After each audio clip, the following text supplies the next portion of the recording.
Dear student, welcome to you in my YouTube channel KV physics 11। आज हम इस video में पिछले 7-8 ईयर्स में जो नीट के एग्जाम में पूछे गए क्वेश्चंस को डिस्कस करेंगे और ये चैप्टर होगा रोटेशनल मोशन। तो आइए देखते हैं कि पिछले सालों में रोटेशनल मोशन से पूछे गए नीट के क्वेश्चंस क्या हैं और उनको कैसे सॉल्व करेंगे। तो हमारा पहला क्वेश्चन है यहाँ पर, ये rope is wound around a hollow cylinder of mass 3 kg and radius 40 centimeter. What is the angular acceleration of the cylinder if the rope is pulled with a force of 30 Newton? ये NEET 2017 का question है। हमें यहाँ पर जो चीजें दी गई हैं, एक तो हॉलो सिलेंडर है और इसका मास गिवन है, mass of hollow cylinder given है 3 kg and its radius R given है 40 centimetre is equal to 0.4 metre. हमें एंगुलर एक्सेलरेशन पता करना है और फोर्स गिवन है, force F is equal to given है 30 न्यूटन। एंगुलर एक्सेलरेशन पता करना है तो हमें पहली बात तो एंगुलर एक्सेलरेशन का कोई फार्मूला रिकॉल करें, है ना। तो इससे और यहाँ पर जो फिजिकल क्वांटिटी गिवन है उसी पर बेस्ड कुछ फार्मूला होना चाहिए। तो जैसे फोर्स यहाँ दिया हुआ है, सिचुएशन क्या है कि एक सिलेंडर है, देखिएगा ये सिलेंडर है, यहाँ पर रोप इसके ऊपर जा रही होगी और यहाँ पर 30 न्यूटन का फोर्स लगाया गया होगा। जब ये रोप जो है अनवुंड होगी, मतलब ये मास नीचे गिरेगा, तो ये सिलेंडर जो है अपने एक्सिस पे रोटेट करेगा, है ना। मतलब ये फोर्स इस पे टॉर्क लगाएगा। तो इसको हम फ्रंट फिगर बनाएं तो ये देखिए फ्रंट पार्ट हो गया सिलेंडर का और ये रोप हो गई और जिस पर 30 न्यूटन का फोर्स लगाया गया है। तो ये फोर्स और ये हो गया एक्सिस ऑफ रोटेशन। इस एक्सिस ऑफ रोटेशन और फोर्स के बीच जो डिस्टेंस है वो रेडियस है और ये परपेंडिकुलर डिस्टेंस ही होगी। तो ये रेडियस हमें मालूम है तो हम आसानी से टॉर्क निकाल पाएंगे। यानी ये जो फोर्स लग रहा है 30 न्यूटन का, वो इस पर कितना टॉर्क अप्लाई कर रहा है। तो टॉर्क पहले निकाल लेते हैं क्योंकि हमें फार्मूला मालूम है, टॉ इज इक्वल टू होता है आई एल्फा। तो इस फार्मूले की हेल्प से हम एल्फा निकाल लेंगे। तो पहले टॉर्क निकालते हैं। टॉर्क इज इक्वल टू होता है आर इंटू एफ और आर और एफ के बीच में यहां पर एंगल 90 डिग्री है।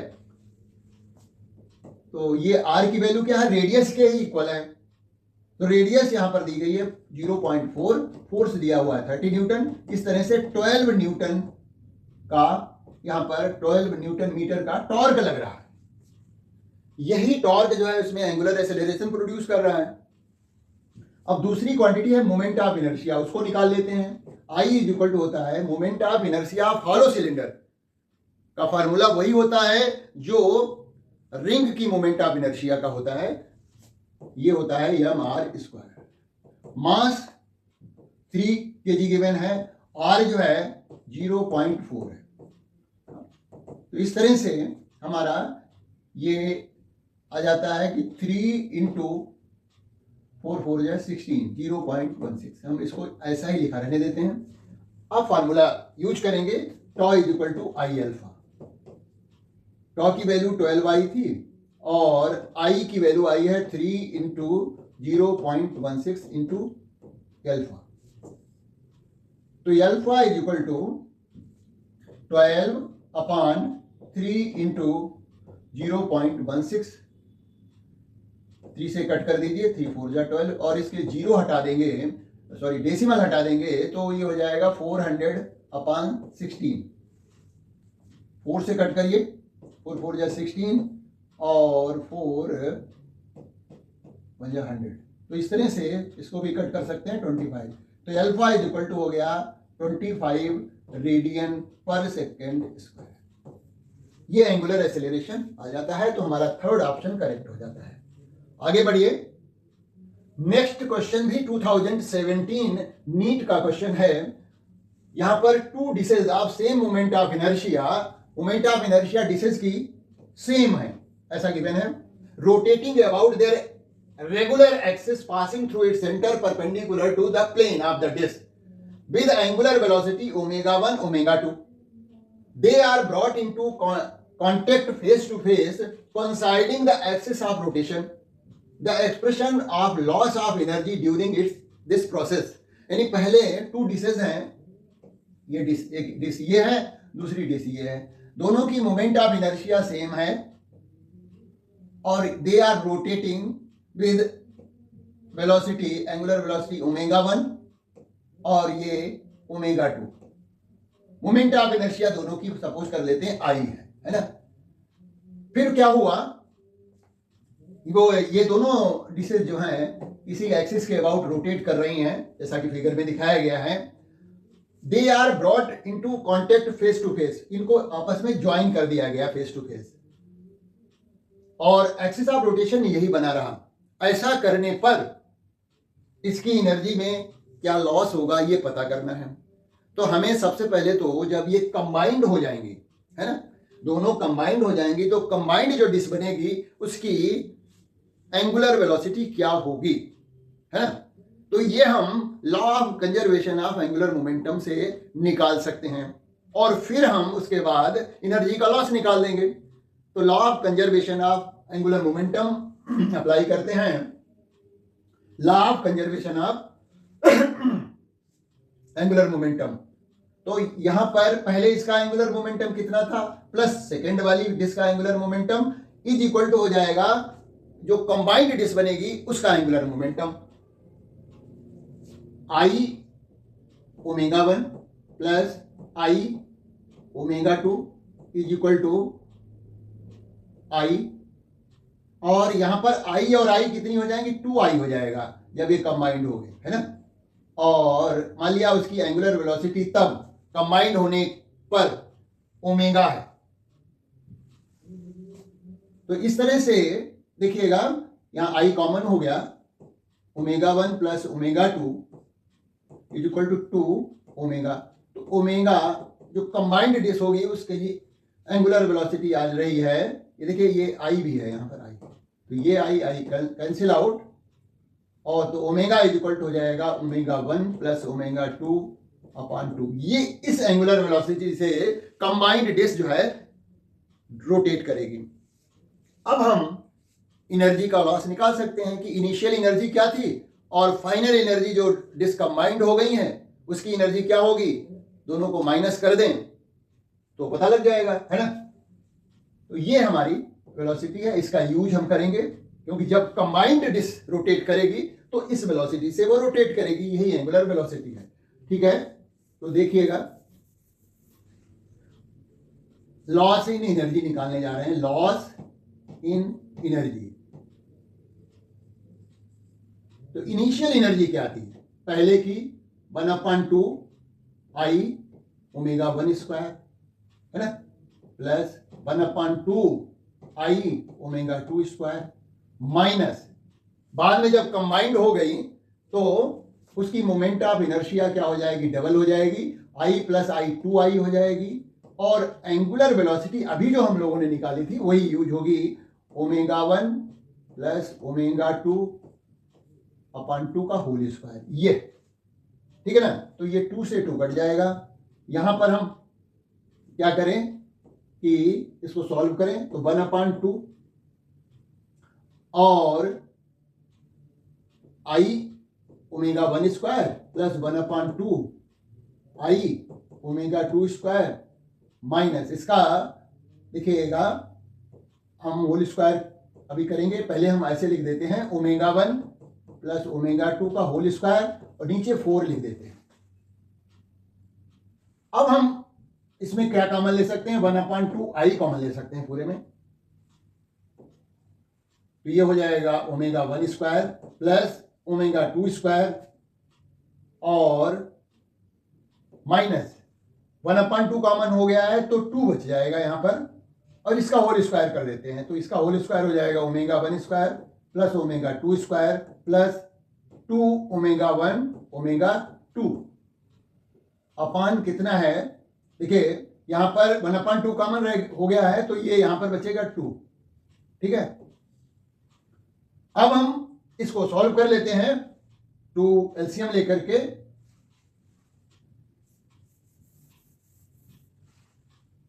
तो ये हो जाएगा 1/2 I omega 1 square plus omega 2 square minus, ये साइन चेंज हो जाएगा और यहां पर जब हम एलसीएम लेंगे तो 2 से इधर मल्टीप्लाई हो जाएगा, तो देखिएगा 2 ऐसा आ जाएगा 1/2 I और 2 से इधर मल्टीप्लाई हो जाएगा 2 omega 1 square plus 2 omega 2 square minus, इसका सबका साइन चेंज हो जाएगा, ये हो जाएगा omega 1 square minus omega 2 square ये, और माइनस 2 ओमेगा 1 ओमेगा 2 और होल अपॉन 2 आ जाएगा, है ना। अब ये 2 इसके साथ मल्टीप्लाई हो जाएगा, देखिएगा तो हो जाएगा 1/4 I, इसमें से ओमेगा 1 2 ओमेगा 1 स्क्वायर में से ये सब्ट्रैक्ट हो जाएगा, तो omega 1 square plus omega 2 square, इसमें से इसको माइनस किया, माइनस 2 ओमेगा 1 ओमेगा 2, ये 2 इधर मल्टीप्लाई हो ही गया है, 1/4 I ये लिखा हुआ है, ये ओमेगा 1 माइनस ओमेगा 2 का whole square, omega 1 minus omega 2 का होल स्क्वायर, ये एनर्जी का लॉस हो गया। तो ये जो ऑप्शन दिए गए हैं उसमें से हमारा बी ऑप्शन करेक्ट हो जाता है, 1/4 I ओमेगा 1 माइनस ओमेगा 2 का होल स्क्वायर। नेक्स्ट क्वेश्चन देखिए, ये solid sphere is rolling, is in rolling motion, in rolling motion ये प्रोसेस ट्रांसलेशनल काइनेटिक एनर्जी, मतलब इसमें क्या है कि ये सॉलिड स्फीयर है, इज इन रोलिंग मोशन, और in rolling motion it process translational kinetic energy, एक ही जगह पर क्या होना चाहिए, इट होना चाहिए, it possesses translational kinetic energy KT as well as rotational kinetic energy KR simultaneously. वो तो होता ही है, जब कोई बॉडी ट्रांस रोटेशनल मोशन में होती है तो उसके अंदर रोटेशनल काइनेटिक एनर्जी के साथ साथ में ट्रांसलेशनल काइनेटिक एनर्जी भी हुआ करती है। हमें रेशियो निकालना है ट्रांसलेशनल काइनेटिक एनर्जी और देखा जाए टोटल काइनेटिक एनर्जी का रेशियो निकालना है, तो सब, और ये क्या है, सॉलिड स्फीयर है, तो सॉलिड स्फीयर की हमें मोमेंट ऑफ इनर्शिया मालूम होनी चाहिए। तो पहले तो हम KT निकाल लेते हैं, translational kinetic energy is equal to होता है हाफ mv स्क्वायर, है ना। इसमें तो और कुछ करना नहीं, चेंज हमें। अब रोटेशनल काइनेटिक एनर्जी निकालते हैं, KR इज इक्वल टू होता है 1/2 I ओमेगा स्क्वायर, तो ये क्या हो जाएगा 1/2, और ये स्फीयर कैसा है, सॉलिड है, तो इसकी मोमेंट ऑफ इनर्शिया का फार्मूला मालूम होना चाहिए, 2/5 mr स्क्वायर, है ना, mr स्क्वायर। ये सॉलिड स्फीयर की मोमेंट ऑफ इनर्शिया हो गई। और ओमेगा को क्या लिख सकते हैं, देखिए लीनियर वेलोसिटी और एंगुलर वेलोसिटी में रिलेशन है, क्या रिलेशन है कि v इज इक्वल टू होता है r ओमेगा, तो ओमेगा इज इक्वल टू होता है v/r, तो वही यहां पर हम लिख देंगे,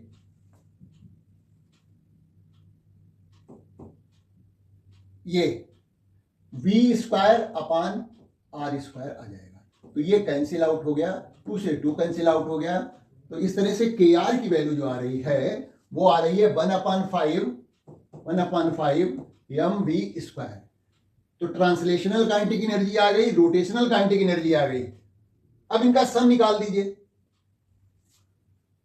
KT plus KR is equal to 1/2 mv square plus 1/5 mv square, LCM 10, तो ये 5 mv square plus 2 mv square, तो ये हो गया 7 mv स्क्वायर अपॉन 10, ये आ गई total kinetic energy of the body यानी solid sphere in trance rotational motion. अब हमें रेशियो निकालना है किसका, KT ratio KT plus KR का, है ना, इज इक्वल टू KT ये है 1/2 mv स्क्वायर, और KT प्लस KR ये लिखा हुआ है 7, अपान करेंगे तो ये रेसिप्रोकल हो जाएगा, 10 ऊपर आ जाएगा और 7 mv स्क्वायर नीचे चला जाएगा, तो mv स्क्वायर कट जाएगा, 2 से 10 कट गया तो 5/7 आ गया, तो हमारा रेशियो आ गया 5:7। तो ये बी पार्ट हमारा करेक्ट हो जाता है। नेक्स्ट क्वेश्चन देखिए,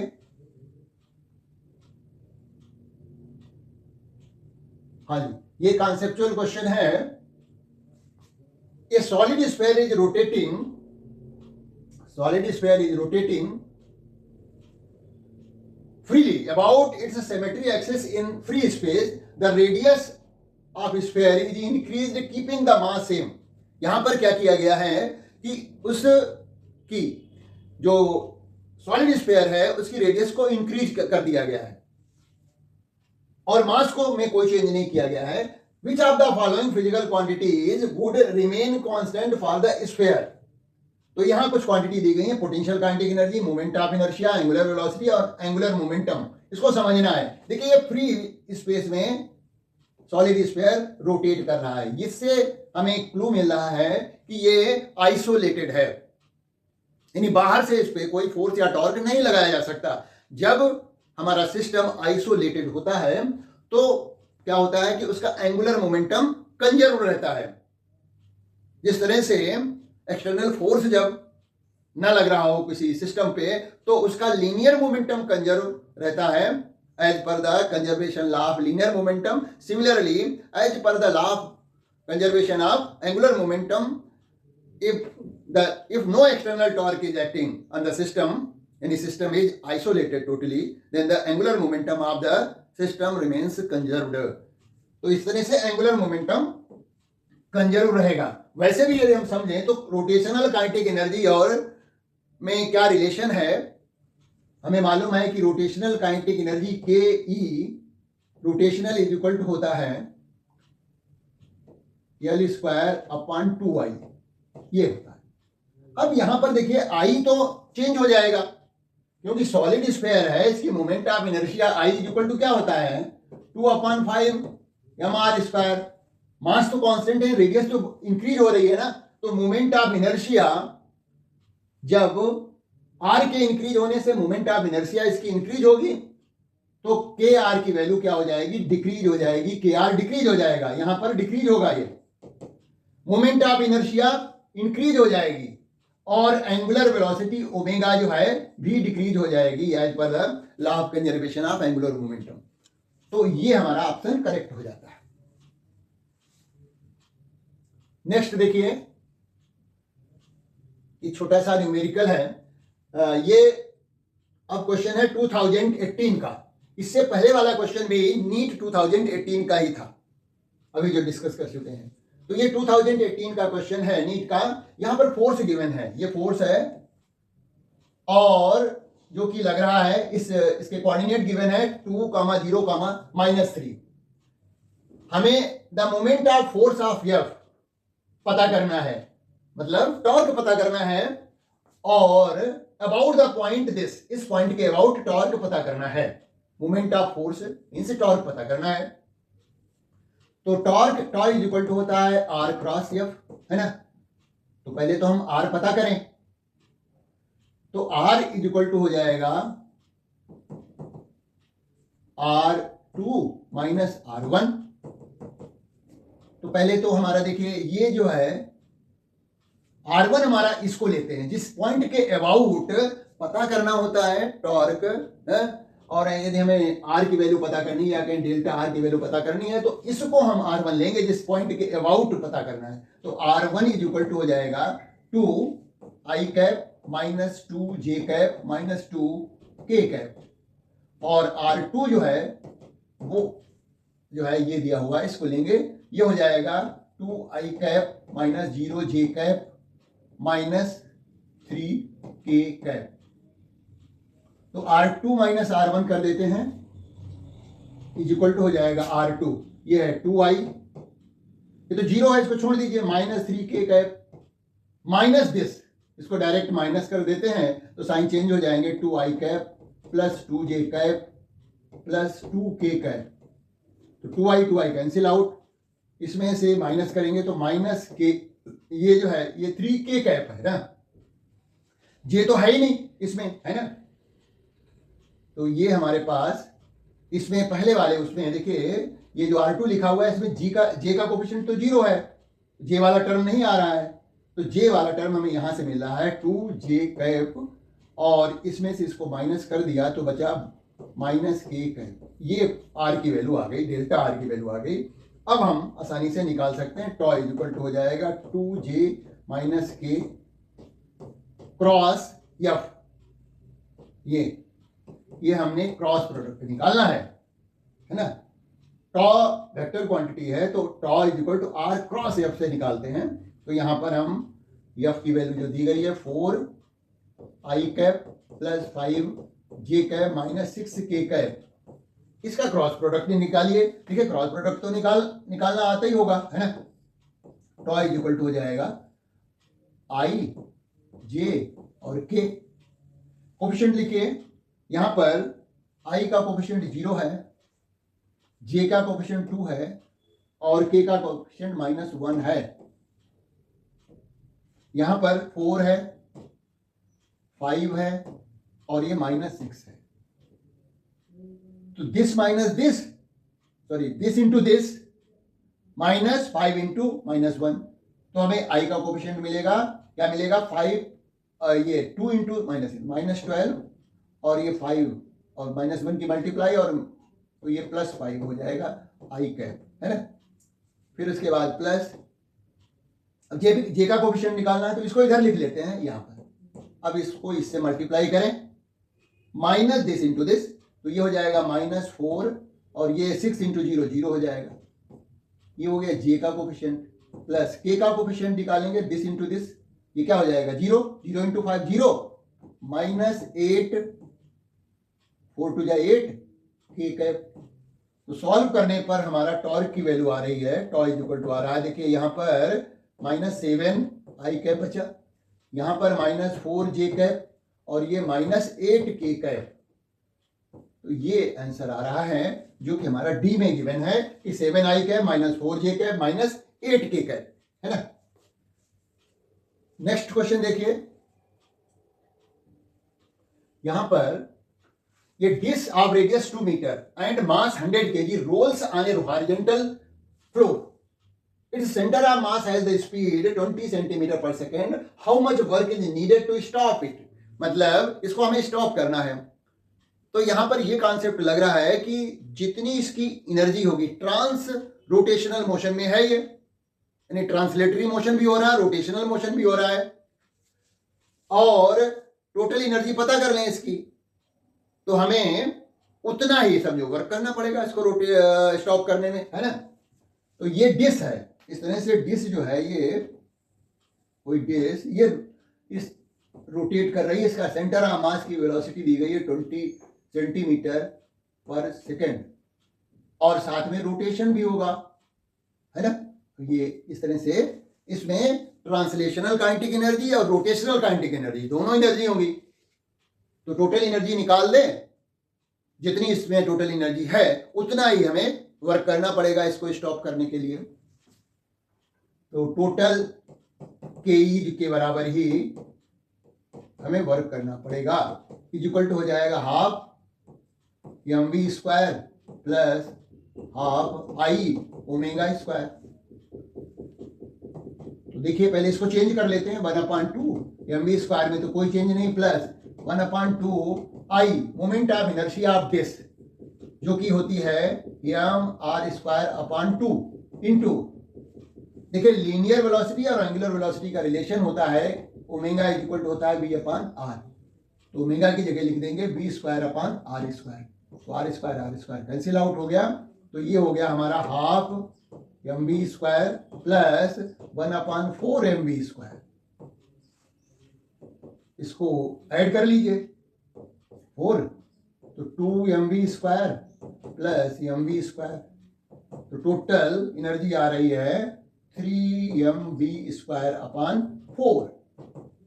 ये अब वैल्यू रख दीजिए, देखिए स्पीड जो है सेंटीमीटर पर सेकेंड में गिवन है, इसको मीटर पर सेकेंड में हमें वैल्यू रखनी पड़ेगी। तो 3 इंटू मास कितना 100 kg है, तो 100 v², इसको सेंटीमीटर में चेंज करेंगे, सेंटीमीटर में गिवन है, मीटर में चेंज करेंगे तो 0.2 हो जाएगा, 0.2 का होल स्क्वायर करेंगे 0.2 होल स्क्वायर अपान 4, ये आ रहा है। इसको सॉल्व कर लें तो देखिए ये तो हो गया 25, मल्टीप्लाई करिए तो 3 इंटू 25 इंटू ये हो जाएगा 4, है ना, सॉरी 0.04। तो ये देखिए इससे इसको मल्टीप्लाई होगा तो 1 आएगा और ये 3 हो जाएगा, यानी 3 जूल आंसर आ जाएगा। तो वर्क कितना करना पड़ेगा? 3 जूल। वर्क डन जो है, work done to stop is equal to 3 joule. 3 joule work करना पड़ेगा, जितनी एनर्जी होगी उतना ही हमें वर्क करना पड़ेगा। नेक्स्ट देखिए, ये solid cylinder of mass 2 kg, यहां पर सॉलिड सिलेंडर का मास गिवन है, ये सिलेंडर है तो मास गिवन है 2 kg और रेडियस गिवन है 4 सेंटीमीटर। तो आर गिवन है 0.04 metre, rotating about its axis at the rate of, frequency given है भाई आरपीएम, 3 आरपीएम है, तो ये फ्रीक्वेंसी है 3 आरपीएम। इसको हम चेंज कर लें आरपीएस में, रेवोल्यूशन पर सेकेंड में, तो हम इसको डिवाइड कर लेंगे 60 से, तो ये हो जाएगा आरपीएस। हमेशा रेवोल्यूशन पर सेकेंड में ही फ्रीक्वेंसी को लें तो ये हो जाएगा 20, 1/20 आरपीएस हो गया, है ना, 1/20 आरपीएस, ये फ्रीक्वेंसी हो गई। Torque required to stop after 2 pi revolution, 2 pi revolution complete करने के बाद इसको हमें लिखा है torque required to stop after 2 pi revolution, 2 pi revolution complete करने के बाद इसको रोकना है ना। तो एंगुलर डिस्प्लेसमेंट कितना होगा ये भी पता कर लें, क्योंकि देखिए एक कंप्लीट रेवोल्यूशन में कितना एंगल जो है होगा, रोटेट कंप्लीट होगा, वो होगा 360 डिग्री कहें या कहें 2 पाई। तो एंगुलर डिस्प्लेसमेंट जो हो जाएगा, एंगुलर डिस्प्लेसमेंट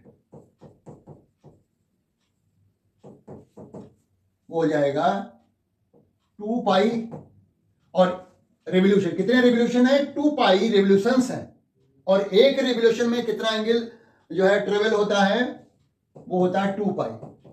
ये किसी पॉइंट पर जो एंगल बनता है यहां पर वो 2 पाई का एंगल होता है, तो एक रेवोल्यूशन में 2 पाई, तो नंबर ऑफ रेवोल्यूशन कितने हैं? 2 पाई रेवोल्यूशन है, तो ये हो जाएगा total angular displacement 4 pi square, ये आ गया, ठीक है। अब हम यहां पर angular velocity, initial angular velocity पता कर लेते हैं, और फाइनल एंगुलर वेलोसिटी तो 0 ही हो जाएगी, इज इक्वल टू हो जाएगा omega I is equal to हो जाएगा 2 पाई एफ, और 2 पाई एफ की वैल्यू ये दी गई है 1/20, है ना। तो ये हमारा ये जो फ्रीक्वेंसी है वो 1/20 है ना।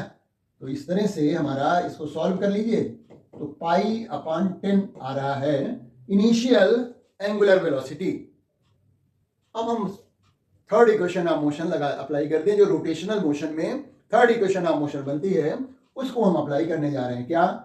फाइनल एंगुलर वेलोसिटी का square is equal to initial angular velocity minus 2 alpha theta, है ना भाई। जो हमारी linear equation, third linear equation होती है, लीनियर इक्वेशन ऑफ मोशन, वो है v square is equal to u square minus 2as, क्योंकि हमें यहां पर स्टॉप करना है, तो निगेटिव एंगुलर एक्सेलरेशन होने की वजह से यहां पर हमने निगेटिव साइन ले लिया है, तो फाइनल वेलोसिटी तो 0 हो जाएगी। एंगुलर वेलोसिटी इनिशियल जो है वो है π/10, तो ये हो जाएगा π स्क्वायर अपॉन 100, जब स्क्वायर करेंगे -2, और अल्फा निकालना ही है, और एंगुलर डिस्प्लेसमेंट जो हो रहा है 4 पाई स्क्वायर हो रहा है। तो इस तरह से 4 पाई स्क्वायर अल्फा इंटू 2, तो ये हो जाएगा, अल्फा की वैल्यू कितनी हो जाएगी? अल्फा इज इक्वल टू हो जाएगा, देखिएगा π स्क्वायर अपॉन 100 इंटू ये 2 और 4 पाई स्क्वायर और नीचे आ जाएंगे, 2 इंटू 4 पाई स्क्वायर। ये अल्फा की वैल्यू निकालनी है तो 2 इंटू 4 पाई स्क्वायर और चलेगा नीचे, तो पाई स्क्वायर कैंसिल आउट हो गया। तो ये कितना हो गया देखिएगा, अल्फा इज इक्वल टू हो गया 1/4 टू द 800 हो गया। ये अल्फा की वैल्यू आ गई है। अब हमें क्या करना है, टॉर्क निकालना है। टॉर्क इज इक्वल टू होता है आई अल्फा। अल्फा की वैल्यू इतनी है, रेडियन पर सेकेंड स्क्वायर, 1/800 है। चलिए अब आगे हम अल्फा को यूज करते हुए निकाल लेते हैं torque. Tau is equal to होता है आई अल्फा, है ना। अल्फा हमने निकाल ही लिया है। आई किसके लगाएंगे, सॉलिड सिलेंडर की। सॉलिड सिलेंडर की मोमेंट ऑफ इनर्शिया वही होती है जो एक डिस्क की होती है। सॉलिड सिलेंडर तो डिस्क की कितनी होती है, mr²/2 होती है, इंटू अल्फा की वैल्यू 1/800 है। वैल्यू रखिए, हम मास 2 kg है, रेडियस 4 सेंटीमीटर है, इसको मीटर में चेंज करेंगे, है ना। रेडियस जो दी गई है वो 4 सेंटीमीटर है, तो इसको मीटर में चेंज कर लीजिए, तो ये हो जाएगा 0.04 मीटर, ये रेडियस हो गई। तो यहां पर जब इसका स्क्वायर करके यहां पर रखेंगे तो आ जाएगा 0.00 और ये 4 प्लेसेस पे डेसिमल लगेंगे, तो इसका स्क्वायर कर दिया तो ये आ गया अपॉन 2 इंटू 1/800। कैंसिल आउट करें तो देखिए 100 हो गया है, हमने 8 से कैंसिल कर दिया, 0.00 और 0.2, है ना, और ये 2 से 2 कैंसिल आउट हो गया। तो आ रहा है 0. देखिए इतना आ रहा है, ये 100 से भी डिवाइड करना है, यानी हमारा आ रहा है 0.0002/100। इसको सॉल्व करेंगे तो आंसर आ जाएगा, पावर माइनस में जाएगी 10 टू द पावर -6, क्योंकि 4 जीरो ये है और 2 जीरो डिनोमिनेटर में है, तो ये हो जाएगा 2 into 10 to the power -6 newton metre. ये टॉर्क की वैल्यू हो गई। देखिए कभी कभी तो बहुत आसान क्वेश्चन आते हैं, कभी थोड़ा टिपिकल आते हैं, हालांकि ये कोई ज्यादा टिपिकल ऐसा क्वेश्चन नहीं है। नेक्स्ट क्वेश्चन देखिए,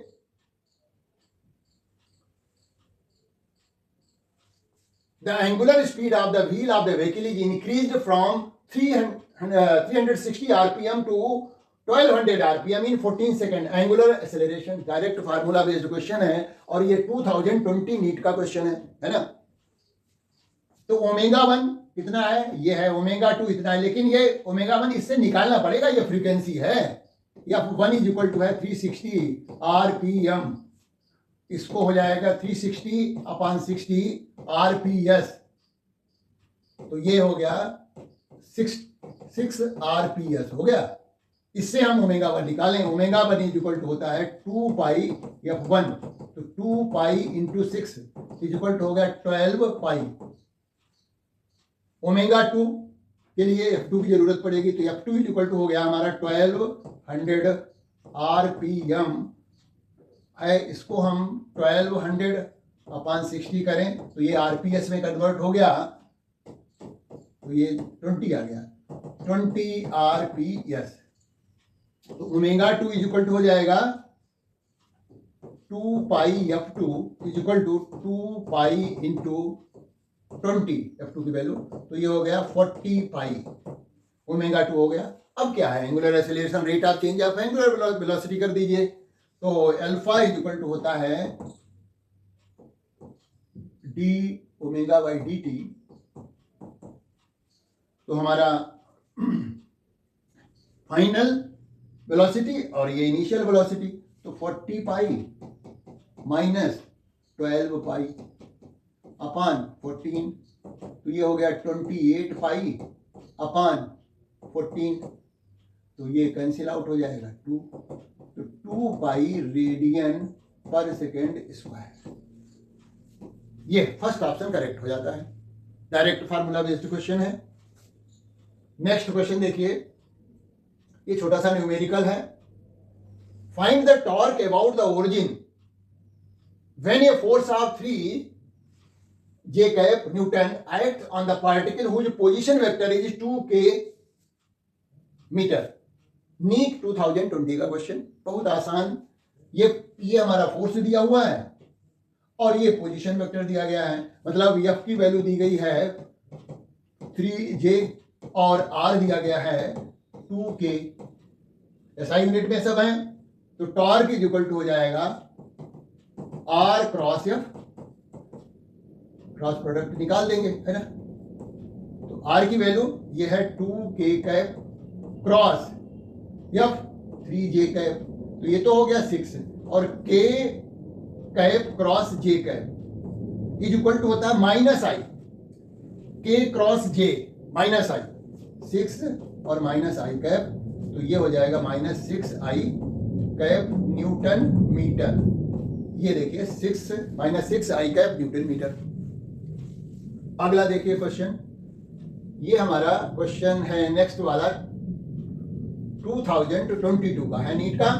हमें निकालना है ratio of the radius of gyration of thin uniform disc. ये रेडियस ऑफ जाइरेशन है और डिस्क की about an axis passing through its centre normal to plane to the radius of gyration of the disc about its diameter. दोनों हमें moment of inertia मालूम हो तो हम रेडियस ऑफ जाइरेशन आसानी से पता कर सकते हैं। यहां पर हमें कौन सी दोनों मोमेंट ऑफ इनर्शिया चाहिए होंगी, तो रेशियो निकाल radius of gyration of the uniform disc about an axis passing through its centre, मतलब ये डिस्क है और डिस्क के सेंटर से, ये सेंटर से इस एक्सिस के अबाउट मोमेंट ऑफ इनर्शिया हमें मालूम होनी चाहिए डिस्क की, जो की होती है mr²/2। अच्छा, इसी डिस्क के डायमीटर के अबाउट मोमेंट ऑफ इनर्शिया मालूम होनी चाहिए। ये डायमीटर है मान लिया इस, और ये भी सेंटर से ही पास होता है। इसके अबाउट मोमेंट ऑफ इनर्शिया का फार्मूला होता है mr²/4, है ना। ये हमने ऑलरेडी डिस्कस कर चुके हैं कि कैसे हम डायमीटर के अबाउट मोमेंट ऑफ इनर्शिया निकाल सकते हैं डिस्क की। तो अब हमें ये दोनों मोमेंट ऑफ इनर्शिया मालूम हो गई हैं। रेडियस ऑफ जाइरेशन पता करिए इसके लिए, है ना, तो वो हमें करना पड़ता है mk² is equal to mr²/2। ये क्या है रेडियस ऑफ जाइरेशन है, तो ये कट गया मास, तो k इज इक्वल टू हो गया r/√2, ये k1 हो गया पहले वाला। इस एक्सिस के अबाउट रेडियस ऑफ जाइरेशन की वैल्यू। अब डायमीटर के अबाउट रेडियस ऑफ जाइरेशन की वैल्यू पता करिए, वो mk² इज इक्वल टू लिखना पड़ेगा अब कि हमें mr²/4, mass cancel out, k is equal to r/2, k2 कर दीजिए इसको, है ना। तो k1 ratio k2 is equal to हो जाएगा r/√2 इंटू 2/r। कट गया, तो हमारा आया 2/√2। इस 2 को क्या लिख सकते हैं ऊपर वाले √2 इंटू √2/√2, तो ये कट गया, तो आ गया √2/1। सी ऑप्शन करेक्ट हो जाता है। नेक्स्ट देखिए, two objects of mass 10 kg and 20 kg respectively are connected to the two ends of the rigid rod of length 10 meter with negligible mass.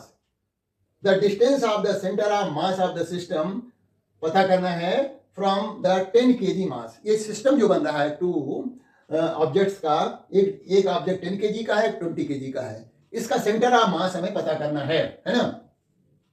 और कहां से पता करना है, जो 10 kg मास है उससे। तो देखिएगा यहां पर ये सिस्टम जो है, इसको हम ओरिजिन पर ले लेते हैं 10 kg वाले को, यहां पर 10 kg रखा हुआ है, और दूसरा जो ऑब्जेक्ट है जो 20 kg का वो यहां रखा हुआ है। ये इसके कोऑर्डिनेट हो जाएंगे 0 0 और इसके कोऑर्डिनेट हो जाएंगे 10, 0, क्योंकि ये दूसरा जो ऑब्जेक्ट है वो एक बताया गया, ये रॉड है, ये मासलेस रॉड है, उसके एंड पॉइंट्स पे दोनों ऑब्जेक्ट रखे हुए हैं, एक 10 kg का और एक 20 kg का। इस रॉड की लेंथ जो है वो 10 मीटर है, तो इसका मतलब इसके कोऑर्डिनेट जो है 10, 0 हो जाएंगे, है ना। तो इस 10 kg से सेंटर ऑफ मास की पोजीशन पता कर लीजिए, मतलब एक्स कोऑर्डिनेट पता कर लीजिए, है ना। वाई कोऑर्डिनेट तो 0 ही होगा, जैसा मैंने फिगर बनाई है उसके according.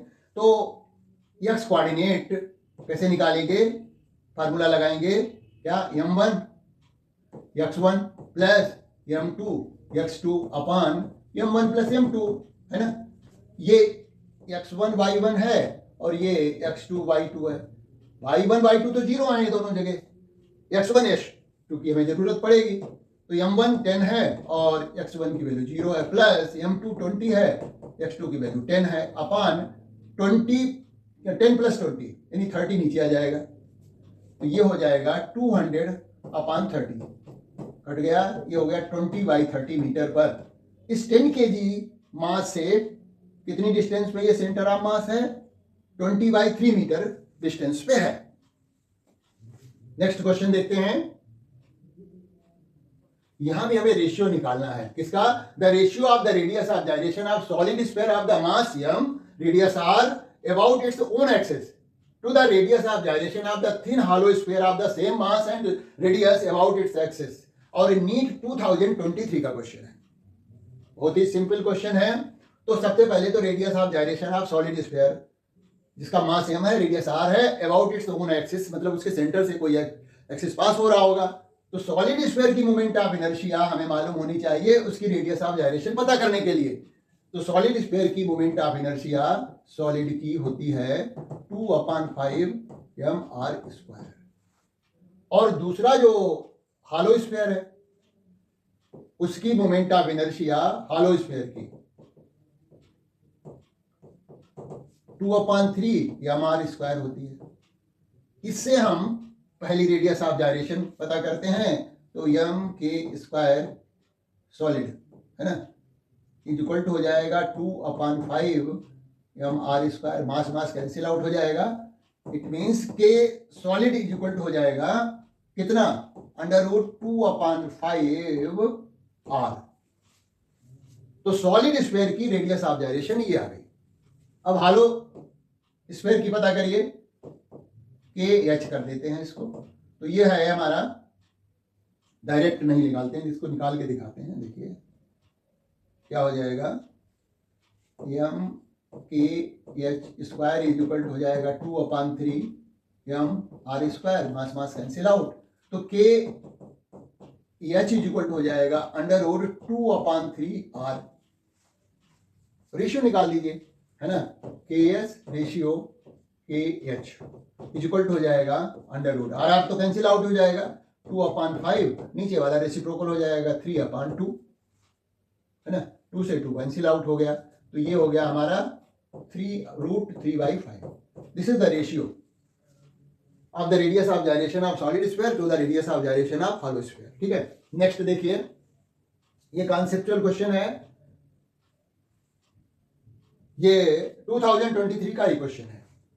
The angular acceleration of the body moving along the circumference of the circle. कोई बॉडी है जो कि सर्कुलर पाथ में रोटेट कर रही है इस तरह से, है ना, ऐसे ये बॉडी, इसका हमें एंगुलर एक्सेलरेशन की डायरेक्शन पता करनी है ना। तो देखिए जब कोई बॉडी रोटेट करती है इस तरह से, तो उसका angular displacement, angular velocity, angular acceleration, है ना, हम राइट हैंड थंब रूल से निकालते हैं, और इस तरह से यदि हम कर्ल करें फिंगर को, तो ये ऐसे यदि ये डिस्क रखी हुई हो, मतलब सर्कुलर जो पाथ हो इस तरह से प्लेन में हो, तो राइट हैंड थंब रूल के अकॉर्डिंग अपवर्ड होगा along the this axis, passing through its centre, perpendicular to the plane of the circular path. तो ये ओमेगा की डायरेक्शन भी यही हो जाएगी, है ना, और एंगुलर एक्सेलरेशन की भी डायरेक्शन यही हो जाएगी, है ना। तो angular acceleration of the body moving along the circumference of the circle along the tangent, नहीं, wrong, along the axis of rotation, यही एक्सिस ऑफ रोटेशन है जो सेंटर से पास हो रहा है, इसी के अलोंग जो है angular displacement, angular velocity, angular acceleration, सभी की डायरेक्शन इसी एक्सिस के अलोंग होगी। ये अलोंग द रेडियस, रेडियस का सवाल ही नहीं उठता, away from the centre wrong, along the radius toward centre ये भी रॉन्ग, मतलब हमारा ये सेकंड ऑप्शन करेक्ट हो जाता है, डायरेक्शन पता करनी थी केवल, है ना। ये देखिए, ये wheel of bullock cart is rolling on a level road as shown in figure. ये कोई व्हील है जो कि रोल कर रहा है, आगे की तरफ जा रहा है। If it's linear velocity is v, in the direction shown, ये v वेलोसिटी है. Which one of the following option is correct? P and Q are any highest and lowest point on the wheel respectively. P जो है highest point wheel का है, Q lowest point है, और ये pure rotation का case है ना. तो प्योर रोटेशन में क्या होता है कि इस पॉइंट की वेलोसिटी जो होती है ये जीरो होती है. कैसे? ये वेलोसिटी v हो गई, ये वेलोसिटी r ओमेगा हो जाती है ना. रेडियस इसकी r है और एंगुलर वेलोसिटी ओमेगा है, और r ओमेगा v के इक्वल होता है. तो q पॉइंट पे वेलोसिटी जो होती है v minus v is equal to zero. अच्छा, p पॉइंट पर देखते हैं तो p पॉइंट पर ये जो ट्रांसलेशन है वेलोसिटी v की डायरेक्शन तो यही होगी, और जो हमारा रोटेशन की वजह से जो वेलोसिटी है वो होगी r ओमेगा. तो v और r ओमेगा दोनों सेम डायरेक्शन में हो गए, और r ओमेगा की वैल्यू भी v के इक्वल होती है. तो एट पॉइंट p वेलोसिटी जो हो जाएगी v प्लस v, यानी v प्लस r ओमेगा, और तो v प्लस v हो गया तो 2v हो गया. तो पॉइंट p की पर जो वेलोसिटी होगी, इस हाईएस्ट पॉइंट की वेलोसिटी जो होगी वो होगी 2v के इक्वल, जबकि यहां पर q पर वेलोसिटी जो होगी वो जीरो होगी. तो इस तरह से point P moves faster than Q. ठीक है, point P moves slower then Q, wrong हो गया. और both P and Q moves with same equal speed, ये भी रॉन्ग है. Point P has zero speed, P zero नहीं होगा, Q की स्पीड जीरो होगी. नेक्स्ट क्वेश्चन की बात करते हैं. ये है हमारा 15th क्वेश्चन, जो कि 2024 का ही है. इससे पहले वाला भी क्वेश्चन जो था वो 2024 का ही था. यहां पर क्या दिया गया? Moment of inertia of the thin rod about an axis passing through its mid point perpendicular to the rod is 2400 gram centimetre square. The length of the rod पता करना है. Length of 400 gram rod is nearly. तो हमें यहां पर क्या मालूम होना चाहिए? मोमेंट ऑफ इनर्शिया मालूम होनी चाहिए का फार्मूला. मोमेंट ऑफ इनर्शिया तो दी गई है, और ये थिन रॉड है about the mid point perpendicular to the length, यानी रॉड, ये रॉड है, इस रॉड के सेंटर से पास होने वाले एक्सिस के अबाउट मोमेंट ऑफ इनर्शिया मालूम होनी चाहिए. और इसका फार्मूला होता है ml स्क्वायर बाई 12. इसकी वैल्यू हमें दी गई है 2400 ग्राम. हमें एल की वैल्यू पता करनी है, बस वैल्यू रख दो. मास की वैल्यू कितनी दी गई है? 400. चेंज भी नहीं करना है हमें, क्योंकि सब सेंटीमीटर में ही है. L square by 12. तो इस तरह से हमें एल स्क्वायर पता लग जाएगा 2400 इंटू 12 अपॉन 400, है ना. तो 0 0 कैंसिल आउट, और 4 3 12. तो L square is equal to 72, L is equal to under root 72. तो यहां पर देखिए 8 8 जा 64 होता है, और 9 9 जा 81 होता है. तो इस तरह से इसका जो स्क्वायर रूट आएगा वो 8 और 9 के बीच में आएगा. तो यहां पर ऑप्शन देख लो, 8 और 9 के बीच में जो ऑप्शन है वो केवल फर्स्ट ही है. ऐसे कैसे लगा सकते हैं? तो इसका स्क्वायर रूट 8.5 के अप्रॉक्सीमेट आ जाता है. तो अब हम बात करते हैं अपने लास्ट क्वेश्चन की, जो कि लास्ट ईयर 2025 में पूछा गया है. यह है कि a sphere of radius r is cut from a large solid sphere of radius 2r as shown in figure. The ratio of the moment of inertia of smaller sphere to that of the rest part of the sphere about the Y axis. एक big sphere है जिसकी radius 2r है, उसमें से एक r radius का sphere cut किया गया है, जैसा कि फिगर में दिखाया गया है. तो इस तरह से हमें इस बिग स्फीयर में से जो कट पोर्शन है उसकी मोमेंट ऑफ इनर्शिया इस बाई एक्सिस के अबाउट पता करनी है, और जो रेस्ट पार्ट, कट करने के बाद जो रेस्ट पार्ट बचेगा उस पार्ट की भी मोमेंट ऑफ इनर्शिया इस बाई एक्सिस के अबाउट निकालनी है. फिर दोनों का रेशियो निकाल देना है. तो सबसे पहले हम क्या करते हैं, क्योंकि मोमेंट ऑफ इनर्शिया में मास की जरूरत पड़ती है, तो देखते हैं ये जो स्फीयर्स हैं उनके मासेस में क्या रिलेशन है. मतलब जो कट किया हुआ स्फीयर है उसके मास में, और जो ओरिजिनल स्फीयर था उसके मास में. ठीक है, तो मास इज इक्वल टू होता है volume into density. Volume 4/3 pi R cube square का वॉल्यूम हो गया इंटू डेंसिटी। इसकी रेडियस क्या है, आर है। तो ये जो है इसका मास हो गया, इसका कट किए गए स्क्वायर का मास कैपिटल एम ले लिया हमने, जिसकी वैल्यू आई 4/3 pi R cube into rho. अब ओरिजिनल स्क्वायर की बात करें, जिसकी रेडियस 2r है, तो इसका निकाल लेते हैं मास, और फिर देखते हैं इस मास और उस जो है ओरिजिनल स्क्वायर के मास में क्या रिलेशन होगा। तो M dash is equal to हो जाएगा 4/3 पाई, और ये जो है आर की जगह 2r लिखना पड़ेगा, होल क्यूब इंटू रो। तो ये हो जाएगा 8। तो 8 into 4/3 pi R cube into rho. तो इनको हम कंपेयर करें तो पता लग रहा है कि एम डैश जो है वो किसके इक्वल है, 8m के इक्वल है। मतलब जो ओरिजिनल स्फीयर है उसका मास इस कट किए गए स्फीयर के मास का 8 टाइम्स है। तो इसका मास हो गया 8m ओरिजिनल। अब हम आगे बढ़ते हैं, इसका मास हमें पता लग गया है m है, और इसका ओरिजिनल स्फीयर का 8m है। अब सबसे पहले हम इस कट किए गए स्फीयर की मोमेंट ऑफ इनर्शिया निकालते हैं अबाउट बाई एक्सिस। तो इसके लिए हमें पैरेलल एक्सिस थ्योरम निकालनी पड़ेगी, है ना।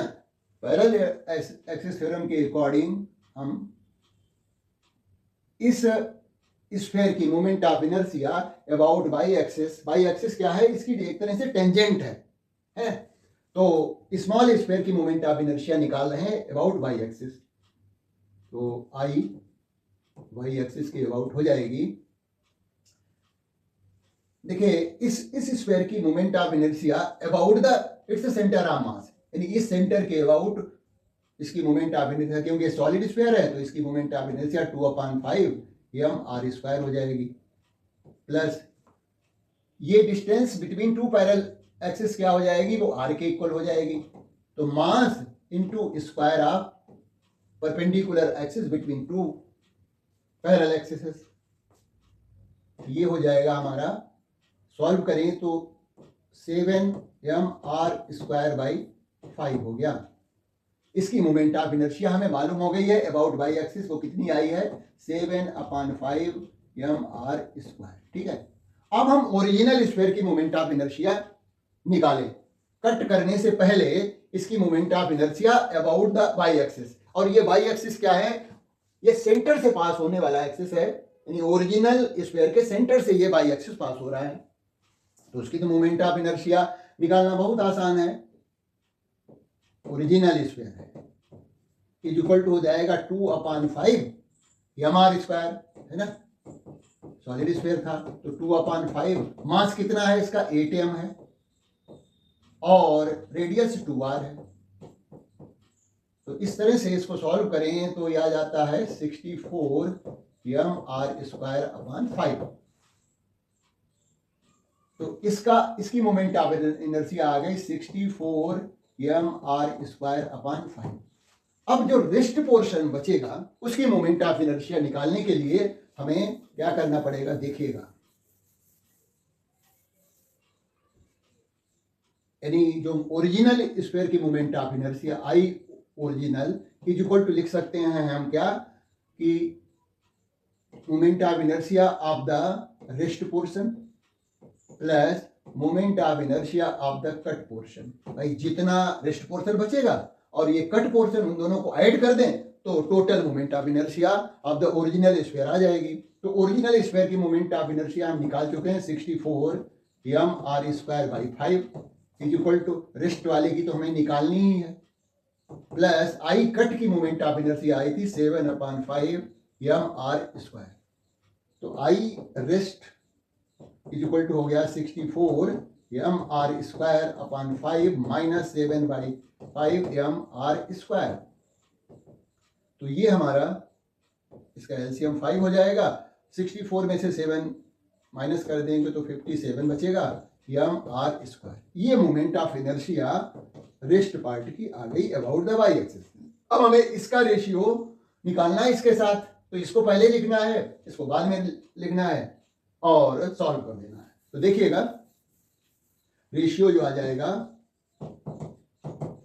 7/5 एम आर स्क्वायर और अपान ये आ जाएगा, तो ये हो जाएगा 5/57 एम आर स्क्वायर।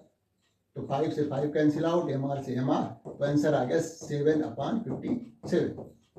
तो हमारा ये थर्ड क्वेश्चन करेक्ट हो जाता है। तो इस तरह से हमें क्या है कि क्वेश्चंस को प्रैक्टिस कर लेनी है, तो निश्चित रूप से नीट का कोई क्वेश्चन जो है होगा वो आसानी से सॉल्व हो जाएगा।